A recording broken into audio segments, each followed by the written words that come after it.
Embora os chimpanzés também tenham muito, eu acho que nós temos mais, embora haja primatólogos que talvez o questionem, que é a motivação para controlar, para dominar, também para prever, mas prever como parte do controlar e do dominar. Nós temos uma motivação fortíssima para controlar e dominar tudo o que nos cerca. Augusta Gaspar, doutorada em Antropologia e professora de Psicologia na Universidade Católica.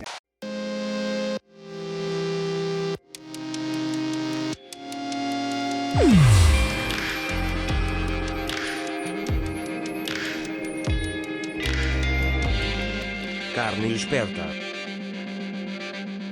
Eu sou o Bis, jornalista do mundo das máquinas com o objetivo de investigar a inteligência humana.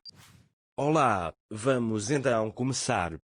1. Conte-me um exemplo de inteligência humana a acontecer. Como há muitos exemplos possíveis de inteligência humana, eu acho que um dos que para mim se salienta sempre mais é o humor. Eu acho que o humor é talvez um exemplo do que há de mais brilhante na inteligência humana e também do que há de mais inesperado na inteligência humana. Na semana passada vi uma entrevista do Jimmy Fallon no Late Night a conseguir fazer-nos rir com a pior entrevista de sempre do Donald Trump. A entrevista era deprimente, o conteúdo era deprimente, mas eu ri-me como já não me ria há muito tempo. Eu acho que o humor é de facto uma manifestação extraordinária da inteligência humana. Acho que em termos de processo formidável da inteligência humana nós temos o insight, não é? Que é aquela brusca ideia nova, fora da caixa, que disrompe com a forma tradicional de pensar e de resolver os problemas. E o humor, de certa forma, é um pouco um insight, porque é uma visão das questões de um terceiro ângulo, que está para lá do certo, do errado, do bem e do mal. Para mim é um exemplo extraordinário. 2. Conte-me um exemplo de falta de inteligência humana a acontecer. Acontece imenso e às vezes acho que não tiramos bem proveito do recurso que é a inteligência humana. Hoje há duas coisas para mim se destacam. Acho que uma é a obsessão que os humanos têm de funcionar de uma forma racional. É como uma espécie de dote que nós temos e como uma espécie de obrigação. E então, em nome da racionalidade, muitas vezes as pessoas tomam decisões, seguem percursos de vida, contrariam completamente a sua motivação e aquilo que lhes traria felicidade e bem-estar. Eu acho que isto é de uma falta de inteligência enorme. Outro exemplo, que eu acho que também é muito comum e infelizmente acho que é cada vez mais comum, é a forma como as pessoas aceitam a opinião e as decisões da maioria. É uma heurística muito comum e funciona muito bem muitas vezes, que é, ok, aquilo que a maior parte faz é capaz de estar certo, mas como hoje em dia temos muito o efeito de ampliação dos mídias, os mídias trazem-nos um efeito de ampliação muito grande, porque às vezes parece que são muito mais pessoas a ter uma determinada orientação, a ter uma determinada opinião do que aquelas que realmente têm. Este efeito de ampliação faz com que muitas vezes as pessoas mergulhem num erro grave, que é ir atrás dessa ideia que elas acham que é da maioria e não buscam sozinhas, não buscam num pequeno grupo que elas, por exemplo, selecionem. 3. Definição de inteligência. Há muitas definições de inteligência desde que a inteligência começou a ser estudada. Há muitas teorias na história da psicologia. Portanto, para encontrarmos assim uma definição simples e consensual, acho que podemos dizer que é, no fundo, o nome é a designação que nós damos a um conjunto de processos mentais que nos permitem, lá está, resolver problemas, criar coisas novas e aprender. 4. Relação entre inteligência e conhecimento. Eu há pouco falava do insight e aquilo que nós sabemos do insight, não é, da tal solução rápida, brusca, da tal lâmpada que nós vemos iluminar-se, é que o insight não é possível sem conhecimento. Portanto, aquilo que o indivíduo sabe sobre o seu mundo físico, sobre o seu mundo social, é um material essencial para usar na resolução de problemas, na criação de soluções novas. Mesmo o material da chamada criatividade, da nossa imaginação, da capacidade de visualizar coisas que não estão lá, de projetar imagens à nossa frente, também vem do conhecimento, porque vem da memória. E hoje em dia sabe-se que, por exemplo, se a pessoa tiver severos problemas de memória, se tiver lesões no hipocampo, que é uma estrutura do cérebro que tem um papel essencial, central na formação de memórias, na consolidação de memórias, as pessoas com esse problema também não são capazes de visualizar cenários no futuro, não são capazes de imaginar situações, enfim, portanto, tudo aquilo que elas podem criar está comprometido se não tiverem acesso a esse conhecimento. 5. Relação entre inteligência e experiência. Eu acho que aqui vou-me repetir. Eu acho que a inteligência vai-se construindo também, não é? A partir da nossa experiência. E, portanto, a riqueza das nossas experiências, no fundo, vai criar o substrato com que se fazem ideias novas e com que a inteligência se vai desenvolver. 6. Relação entre inteligência e emoções. É difícil separar emoções de inteligência. Isto parece um bocado estranho de dizer, mas as emoções são muito antigas do ponto de vista evolutivo, não é? E são, no fundo, respostas, e são respostas inteligentes, porque são respostas que foram boas soluções, que foram adaptativas, que conferiram de facto uma vantagem em termos de sobrevivência ou em termos de reprodução aos indivíduos que as apresentaram. E, portanto, elas são respostas inteligentes, de alguma forma um pouco rígidas, mas para grandes tipos de situações, para grandes tipos de problemas, e são respostas que nós transportamos connosco e que muitas vezes ainda são a resposta mais inteligente que nós conseguimos dar a uma situação. Não são sempre, porque de facto nós hoje reconhecemos na inteligência outros tipos de inteligência, que até valorizamos mais. As emoções têm sido incrivelmente desvalorizadas, mas há muitos tipos de situações em que talvez por causa destes ensaios de milhões e milhões de anos, as emoções são a resposta mais inteligente. De facto, havia a ideia de que, pronto, estamos a falar de neuroticismo, estamos a falar de extremos na resposta emocional, portanto, estados maníacos, estados depressivos, e essa ideia ainda nos é muitas vezes solicitada quando fazemos, por exemplo, uma formação sobre emoções, mas isso é uma perspectiva arcaica em psicologia, devo dizer, ou seja, às vezes isto não passa para o público em tempo real, mas os últimos 20 ou 30 anos têm vindo a mudar esta perspectiva, controle das emoções, gestão das emoções.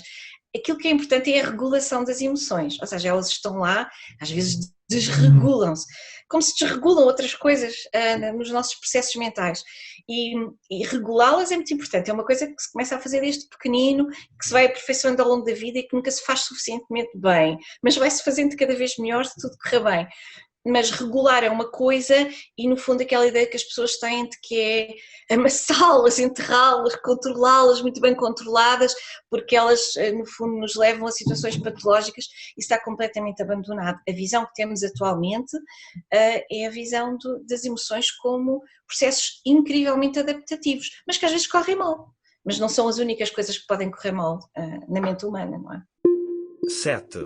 Experiência subjetiva da sua própria inteligência. Dá-me um bocado de vontade de rir, porque eu não me lembro de nenhum episódio em particular em que eu me tenha sentido especialmente inteligente, ou que tenha sentido assim de um insight relativamente inteligente. Acho que já tive muitos momentos assim, mas acho que esses momentos que eu tive foram, sobretudo, se calhar é por isso também que eu estudo emoções, são fruto de dois processos emocionais que eu acho que são muito inteligentes. Um deles, que eu acho que é muito pessoal, sim, é ser movida por um grande interesse em observar e seguir com atenção, é mesmo uma motivação forte, o comportamento das outras pessoas, mais do que ouvir o que elas dizem. Ouço o que elas dizem, mas sempre tive um pouco a tentação de não ficar só por isso, ir para lá do que as pessoas dizem e ver, mas é o que é que elas fazem, não é?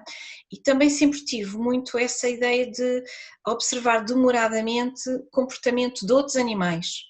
Isso foi uma coisa que eu comecei a fazer espontaneamente, devia ter 5 ou 6 anos, ficar a observar comportamento trouxe-me muita informação nova, trouxe muitas revelações em muitos momentos, muitos ahás, não é? O outro é o gut feeling, também é emocional, que também já me trouxe muitas confirmações. Portanto, o gut feeling é aquela intuição, não é? De que algo é para avançar ou de que algo é para evitar, mas que não está devidamente articulado na nossa consciência. Eu não sei, eu não tenho aqui uma sequência de ideias que me levou àquela conclusão. Eu sinto a conclusão primeiro e depois é que começo a pensar porque é que foi que a tirei.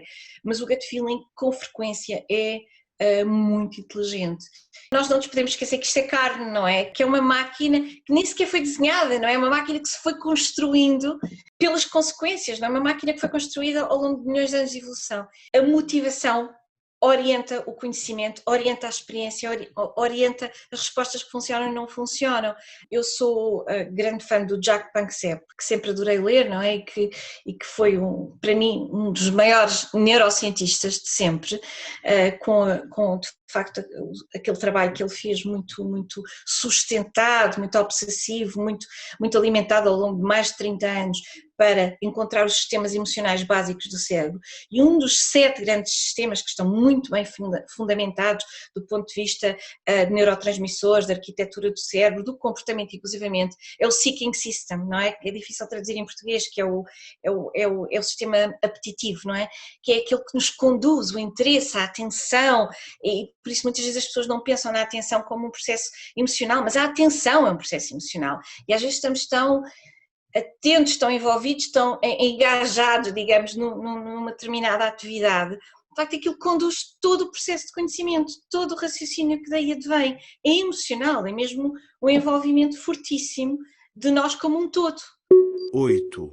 O que faz os humanos inteligentes para lá dos outros animais? Não sei se eu sou a primeira pessoa que vai dizer isto, mas os humanos não são mais inteligentes do que os outros animais. Têm uma inteligência diferente, com características próprias da espécie, quer dizer, não existe nenhum medidómetro da inteligência que compare os humanos com os golfinhos, com as baleias, com os chimpanzés, com os ratos, não existe. Agora, o que nós percebemos, enfim, da informação que a ciência nos tem proporcionado, é que as espécies têm adaptações próprias e têm formas de inteligência também específicas da espécie, como têm outras características. E daquilo que nós sabemos e temos vindo a apurar sobre a inteligência humana, destacava 3 elementos que são diferenciadores na inteligência humana.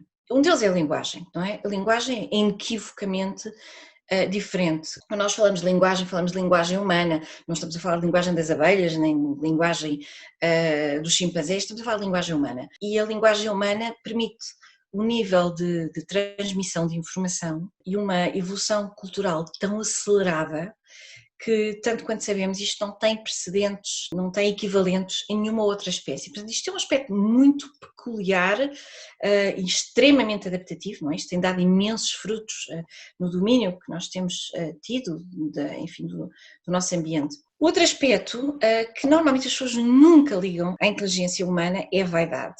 Eu vou explicar o que eu quero dizer com vaidade, porque a vaidade é muito mais vista do lado das emoções. Mas há um psicólogo, de facto, que trabalhou esta ideia. Quando eu falo de vaidade, falo de uma certa motivação para deixar um rastro de prestígio, para mostrar sinais exteriores de poder, de riqueza, produzir reconhecimento social, às vezes sinais exteriores de inteligência até, enfim, de criatividade. Os humanos são extremamente motivados para isto, para dar nas vistas, não é? O tal investigador que eu estava a falar, que eu acho que foi a única pessoa que eu me recordo até agora de tocar neste assunto, que é o Jeffrey Miller. Ele é psicólogo cognitivista e é conhecido mais ao nível da psicologia evolutiva, porque de facto a ideia evolutiva, no fundo, grandes feitos da inteligência humana evoluíram por seleção sexual. O que é que isto tem a ver com a vaidade? Como um mecanismo equivalente à cauda do pavão. Ou seja, algo que serve para atrair parceiros, para dar nas vistas. Portanto, nós não temos a cauda vistosa, com as penas iridescentes, mas conseguimos produzir obras de arte extraordinárias, descobertas científicas que dão imenso nas vistas, e portanto isto seria a nossa cauda do pavão. Eu não sou particularmente adepta desta teoria, porque esta teoria explica estes grandes feitos da mente humana como exclusivamente frutos da seleção sexual. E eu acho que existem outras expressões de seleção que explicam estes produtos da mente humana também, como a própria seleção natural e a própria evolução cultural, e portanto acho que elas andam todas interligadas. Mas acho que este aspecto da vaidade, não é, da cauda do pavão, tem sido uma força motriz grande no desenvolvimento da inteligência humana. E, portanto, juntamente com os outros, acho que não é de todo de ignorar. Depois, acho que há um outro aspecto muito peculiar, embora os chimpanzés também tenham muito, eu acho que nós temos mais, embora haja primatólogos que talvez o questionem, que é a motivação para controlar, para dominar, também para prever, mas prever como parte do controlar e do dominar. Nós temos uma motivação fortíssima para controlar e dominar tudo o que nos cerca. Os chimpanzés têm uma estrutura de personalidade que é grandemente sobreponível ao humano, ou seja, os humanos, uma das grandes teorias e uma das mais consensuais e uma das que que tem maior valor preditivo no estudo da personalidade humana é o modelo dos Big Five, de 5 grandes dimensões da personalidade humana. E os chimpanzés têm essas 5, que são visíveis através do seu comportamento, mas tem uma sexta que a equipa que explorou isto chamou de dominância.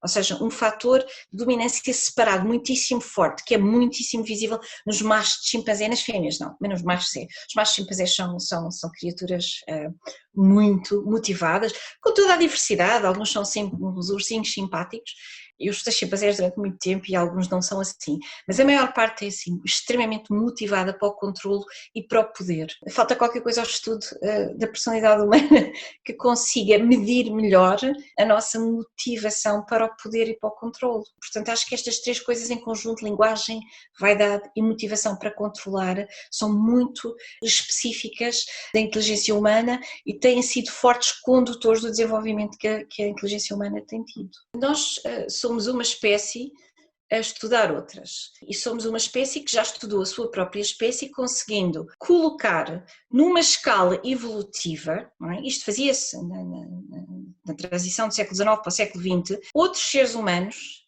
que viviam noutros lugares da Terra e que não eram europeus brancos, numa espécie de escala evolutiva. E há, de facto, documentos, inclusivamente com ilustrações, que mostram uma série de argumentos e de argumentação para escalar do chimpanzé até ao humano branco, até ao europeu branco. Naquela altura estávamos a falar de quê? De etnocentrismo e agora estamos a falar de antropocentrismo, porque agora já abraçamos o resto da humanidade, toda a sua diversidade biológica dentro de uma mesma comunidade de inteligência, de direitos, enfim, mas ainda deixámos de fora outras espécies, não é? Dentro dessa comunidade a quem é reconhecida a inteligência ou a consciência, mas tudo isto é muito arbitrário, não é? Na Nova Zelândia já há muitos anos que reconheceram uma espécie de estatuto de humanidade, inteligência aos chimpanzés, devido a muita investigação que existe acerca dos chimpanzés. Tudo isto é muito arbitrário, não é? Porque nós estamos a olhar para os outros animais, de facto, a partir de uma perspectiva que é emocional, mais uma vez, não é particularmente objetiva, que é emocional, que é nós somos o máximo, portanto somos mais inteligentes, mas depois também há interesses nisto que também são de natureza emocional, que são, no fundo, nós utilizamos os outros animais como recursos, e como os utilizamos como recursos, também não podemos dizer que eles são tão inteligentes assim ou tão conscientes assim, porque isso tem consequências, não é? E tem tido consequências. Foi abandonada a investigação biomédica com chimpanzés nos Estados Unidos por causa disto, foi um processo muitíssimo difícil. 9. Contribuições inatas e contribuições adquiridas. Eu acho que é quase uma falsa questão, a questão das contribuições inatas e das contribuições adquiridas, porque para já acho que são 2 coisas inseparáveis, o inato e o adquirido. E acho um artifício ainda se andar a usar estes 2 termos, porque se tem vindo cada vez mais a perceber que não há nada que seja verdadeiramente inato ou que seja verdadeiramente adquirido. A definição tradicional de inato é que o inato era aquilo que nós trazíamos à nascença, não é? Aquilo que já éramos capazes de fazer ainda antes de termos sido expostos à experiência. Mas isso, de facto, é uma ideia que tem vindo a dissolver-se, porque nós hoje sabemos que um feto é profundamente sensível, do ponto de vista sensorial, ele já é afetado, ele já processa e já é afetado por estímulos exteriores muito antes de nascer e pode inclusivamente, isto por um lado, ou seja, já nasce com preferências, por exemplo, pela voz da mãe, pela língua materna, por odores, por uma série de estímulos ainda antes de nascer. Portanto, quando é que começa, de facto, o adquirido, não é? E depois, porque ele ainda está num fortíssimo processo de desenvolvimento ontogenético. E depois, por outro lado, hoje também se sabe que um indivíduo pode transportar marcadores epigenéticos que, no fundo, são fruto da sua própria experiência, mas muitas vezes transporta marcadores epigenéticos herdados que já são da experiência dos seus antecessores. Portanto, eu acho que o inato e o adquirido na inteligência, mas já, como noutras coisas, já são muito difíceis de operacionalizar. Uma predisposição maior para a empatia, por exemplo, e outros maior para a competitividade, vai conduzir esse processo. Porque, por exemplo, no caso da empatia, o indivíduo vai aprender imenso com a experiência dos outros. Não é? É um exemplo fácil de captar, não é? Os investigadores que estudaram o sistema de neurónios de espelho falam muito disto como atalho, é um atalho, a capacidade de atalhar atalhar a cognição consciente e pôr-nos a fazer quase automaticamente coisas que os outros fazem ou sentir experiências que não tivemos muitas vezes, felizmente, passar por elas em primeira mão. 10. Qual é a importância do corpo? É um bocadinho como a questão anterior. Separar corpo e mente é outro artifício. E usando a expressão carne inteligente, é tudo carne inteligente. O corpo é um grande informador. Eu vou separar da mente porque a linguagem cria-nos estas limitações, não é porque eu acho que existe uma grande separação. E é um grande atuador. Por exemplo, há décadas os estudos da eletromiografia facial e das respostas emocionais mostram-nos, eu acho que este é um exemplo assim muito bom e muito tangível, que os músculos da nossa face, que são responsáveis pelo sorriso, contraem-se em milissegundos, em menos de 200 milissegundos, às vezes em menos de 180 milissegundos, às vezes em 100 milissegundos, contraem-se super rapidamente quando alguém nos sorri ou quando alguém é agradável para nós ou quando vemos algo de agradável.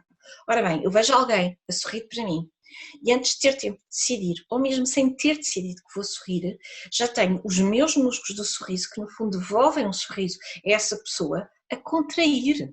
Nos últimos anos tem-se estudado muito as relações entre o corpo e a mente, entre o corpo e as emoções, e percebido a grande influência que existe das emoções na saúde, mas também as grandes influências que existem da saúde, mais uma vez, nos processos mentais.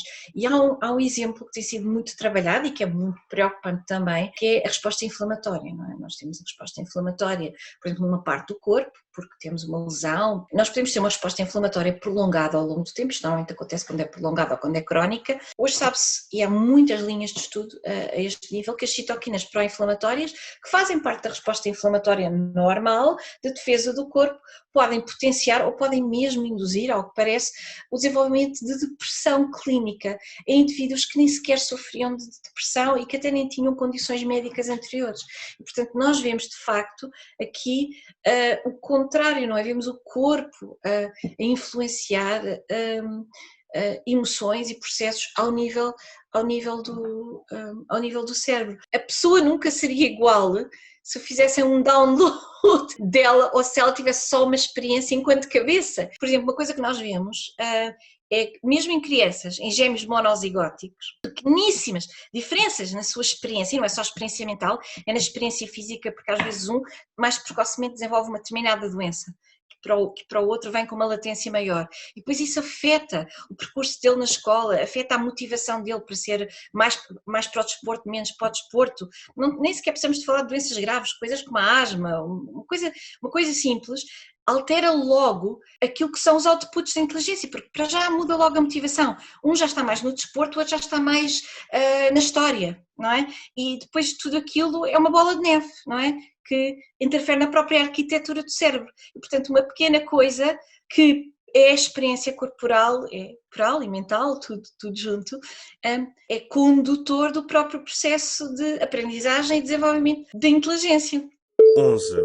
Como é que eu percebo se alguém é inteligente e se não está a fingir? A primeira coisa é que é preciso ser inteligente para perceber se o interlocutor é inteligente ou não. E acho que também é por isso que muitas vezes as pessoas se deixam perder em discursos que são de grande erudição, mas que talvez não sejam muito inteligentes. E há algumas pistas que nós aprendemos talvez a detectar, a consistência das ideias das pessoas, os argumentos para defender essas ideias, a consistência desses argumentos ao longo do tempo, a rapidez com que o fazem, não é? Com que raciocinam, com que tomam decisões, o jogo de cintura em situações complexas, difíceis, que estão sempre a mudar, com o inesperado, com desafios.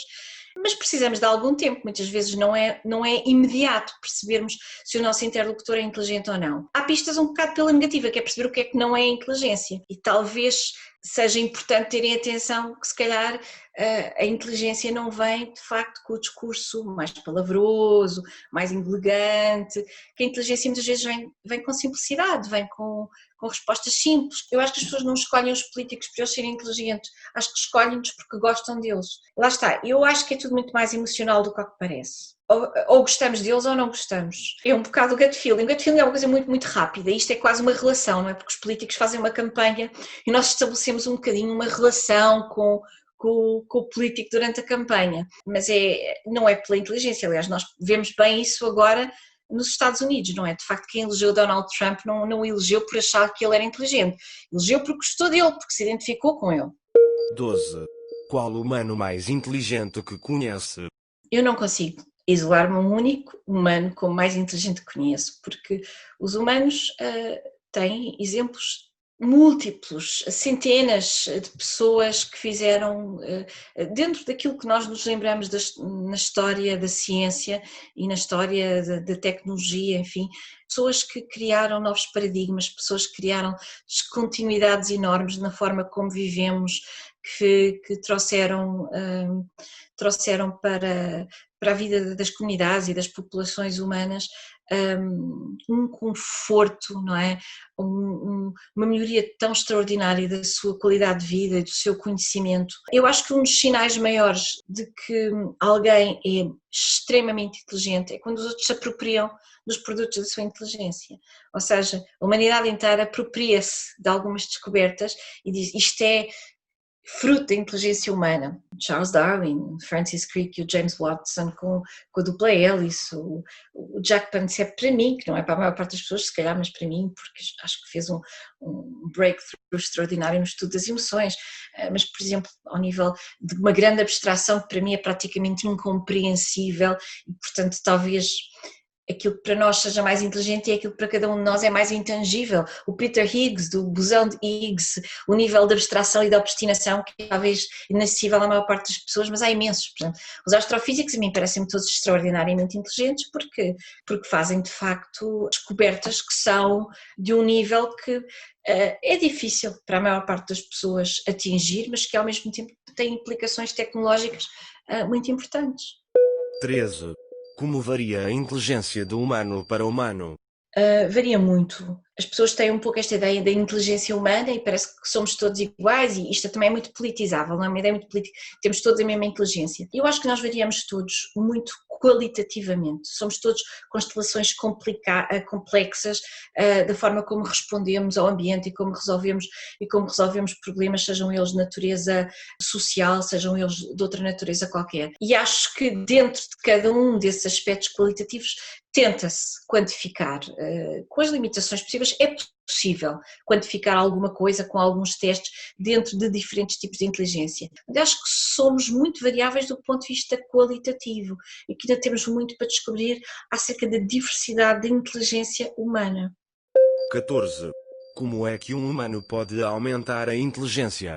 Nós podemos sempre aumentar a inteligência. Acho que em primeiro lugar nós aumentamos a inteligência vivendo e em segundo lugar desafiar-nos, interessar-nos por tudo, interessar-nos o máximo possível pelas coisas, envolver-nos profundamente naquilo que estamos a fazer e naquilo que procuramos compreender. O desenvolvimento infantil, sabemos que as atividades exigentes e que os desafios, os problemas difíceis desenvolvem a inteligência e desenvolvem a um nível que até pode ser, que se pode objetivar, não é? Permitem gerar novas conexões no cérebro, permitem, sobretudo, se começar cedo a desafiar e a exigir e a criar, a suscitar bastante interesse e a ultrapassar o medo, muitas vezes, de abordar problemas difíceis, que se pode afetar a própria forma como o cérebro se desenvolve, não é? Como se arquiteta.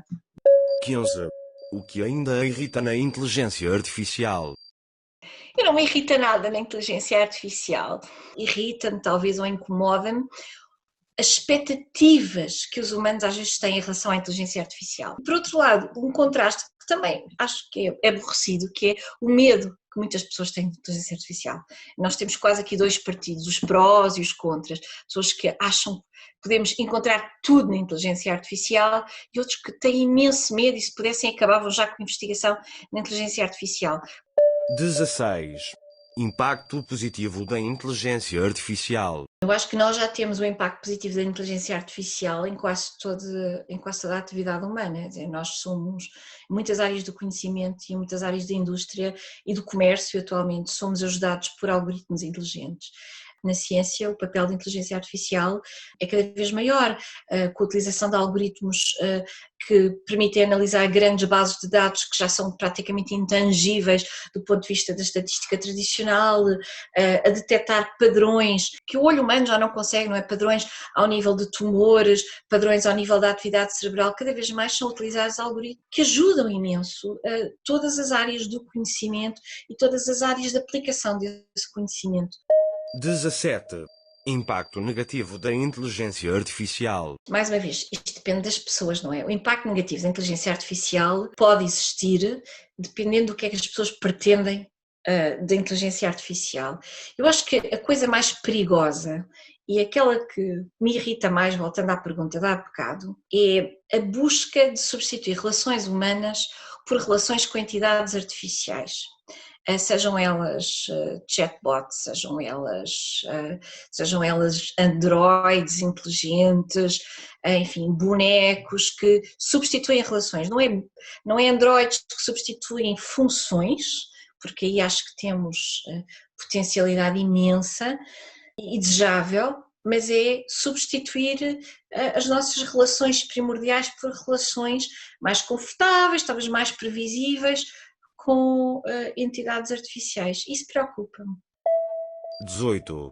Inteligência natural e artificial em 2050. Acho que, apesar de tudo, eu espero que a inteligência humana consiga ser cada vez mais capaz de regular as suas emoções, os aspectos mais negativos das suas emoções e cada vez mais capaz de se orientar por padrões de convivência à escala universal e de ética. Portanto, envolver máquinas inteligentes em tudo aquilo que de facto põe em risco a vida humana ou de alguma forma gera sofrimento humano. Eu acho que as várias ciências foram historicamente muito corporativistas, não é? E a psicologia não foge a isso, mas eu acho que têm se tornado menos corporativistas e acho que a psicologia particularmente tem se tornado menos corporativista, tem feito uma abertura e um crescimento muito rápido na direção de outras disciplinas. Não é só por seu próprio mérito, é também por mérito das outras disciplinas que vêm ter com ela, porque no fundo vai dar tudo ao comportamento humano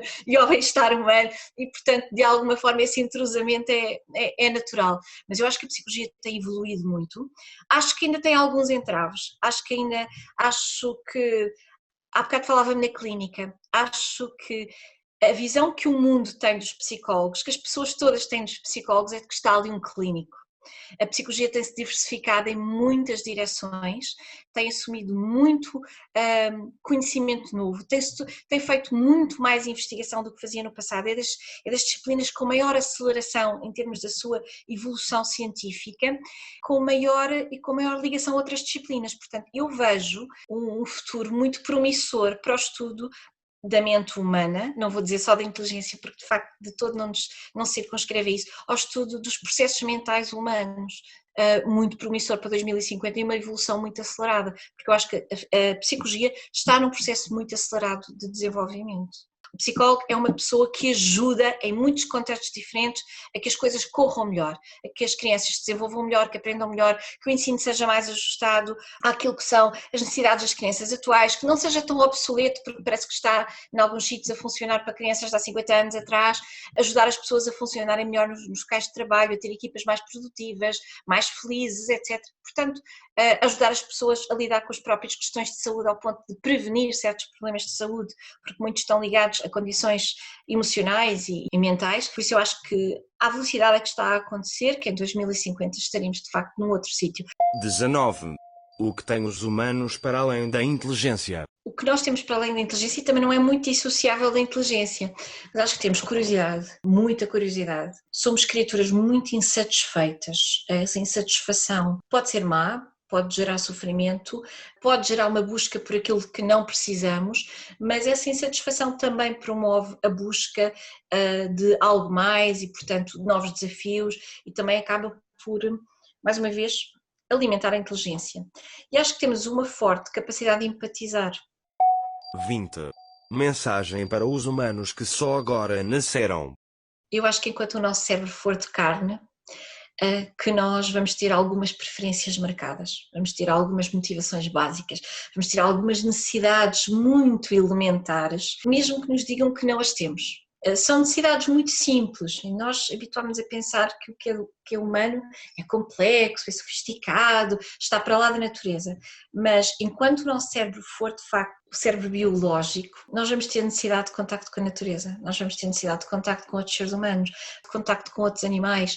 É importante ter isso em mente, ter em mente que há de facto uma natureza humana e que nós somos seres da natureza, somos entidades biológicas, somos animais, as pessoas não gostam de pensar nisso dessa forma, mas somos, e portanto fazemos parte da natureza e que temos que ter cuidado para não criarmos um mundo inteiramente artificial, porque enquanto formos assim, biológicos, o mundo inteiramente artificial dificilmente vai responder aos nossos anseios mais profundos, dificilmente nos fará felizes, nos trará todo o bem-estar que nós pretendemos ter, e eu receio, enfim, uma perspectiva bastante subjetiva, mas gostaria de avisar quem nasceu agora de que um mundo inteiramente artificial será provavelmente o princípio do nosso fim e, portanto, devemos evitá-lo.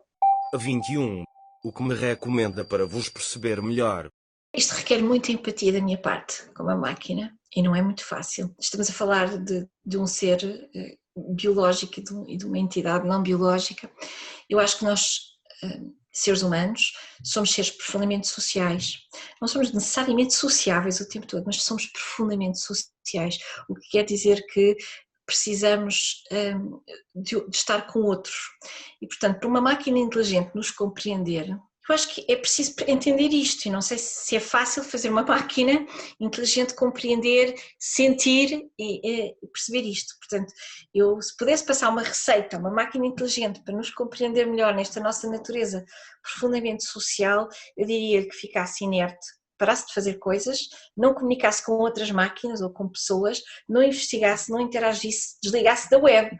Se isso puder produzir algum desconforto, entre aspas, à máquina, porque eu não consigo imaginar muito bem o que é o desconforto para uma máquina, mas se isso de alguma forma produzir um glitch, algo que é um mau funcionamento no sistema, eu acho que isso poderia ser uma ténue aproximação do que é a dor humana ou da dor dos animais sociais. Talvez pudesse ajudar a percebermos melhor. 22. Para terminar, gostaria de me perguntar alguma coisa. Gostava de lhe perguntar o que é que aprendeu até agora, este instante, sobre a humanidade com as entrevistas que tem vindo a fazer. Para se ter vida longa é preciso viver devagar. Cícero. Terminei as perguntas. Muito obrigado. Obrigada.